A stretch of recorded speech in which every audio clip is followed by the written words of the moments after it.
আসসালামু আলাইকুম গাইস, কেমন আছেন সবাই? আপনাদের জন্য আজ নিয়ে আসলাম বার্গারের ফুল রেসিপি।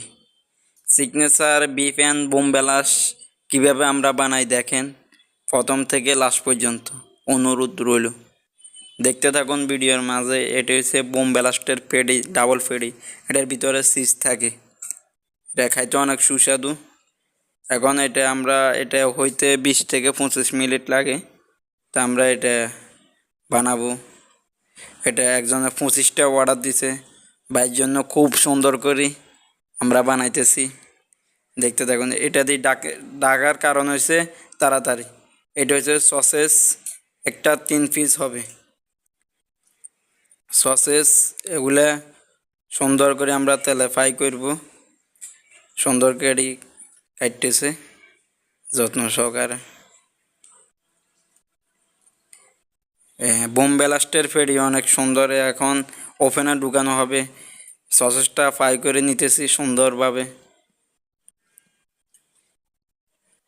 সসেস এই যে ফ্রাই হয়ে যাচ্ছে সসেসগুলো। এখন আমরা বার্গারটা খুব যত্ন সহকারে বানাবো। এটা আমাদের এখন বার্গার বানাবো, দেখতে দেখুন। এটা হচ্ছে বার্গার বান। এটার মধ্যে আমরা বার্গারের যে স্পেশাল সস এটা দিতেছি।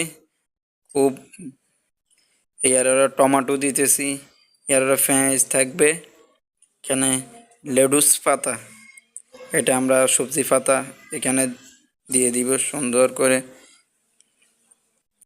তারপর আমরা ফেড়ি দিয়ে দিব। ফেড়িগুলো সম্পূর্ণ ফুল হয়ে গেছে। এখন আমরা ফেড়িগুলো দিয়ে দিব আপনাদের সাথে। এখন সসেস দিয়ে দিব। সসেসগুলোর পরে উপরে দিয়ে আমরা চিজ দিয়ে দিব। চিজ দেওয়ার পরে আমাদের বার্গার ওকে হয়ে যাবে। আপনারা কে কোন থেকে ভিডিও দেখতেছেন আপনারা কমেন্টের মাধ্যমে জানাবেন। আপনাদেরকে অসংখ্য অসংখ্য ধন্যবাদ আমাদের সাথে থাকার জন্য এতক্ষণ। খুব যত্ন সহকারে আমরা আপনাদের জন্য এগুলা বানাইতেছি। আপনারা আমাদের থাকবেন অবশ্যই। বার্গারটা হয়ে গেছে, অসংখ্য ধন্যবাদ। বার্গারটা কেমন হয়েছে জানাবেন।